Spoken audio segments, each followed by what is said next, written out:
আসসালামু আলাইকুম। আজ আমি বানাবো আমের বার্মিজ আচার। তো আমার আচারটা মাশাআল্লাহ দেখতে অনেক সুন্দর হয়েছে।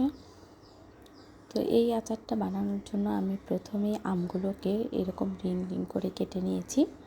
এরকম করে কাটলে একটু সুন্দর দেখায় এই জন্য। তো তারপর আমি কড়াইয়ের মধ্যে গুড় দিয়ে দিচ্ছি। আমি এখানে আধা কাপ পরিমাণ গুড় দিয়েছি। তো আমি সামান্য লবণও দিয়েছি।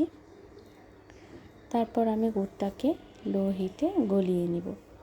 তো আমার গুড়টা গলানো হয়ে আসলে আমি আমগুলোকে দিয়ে দিব। আমি আমগুলোকে মিডিয়াম আঁচে রান্না করে নিব।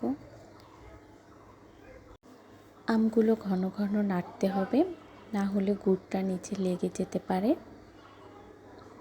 কিছুক্ষণ রান্না করার পর আমার আমগুলো এমন লুক এসেছে।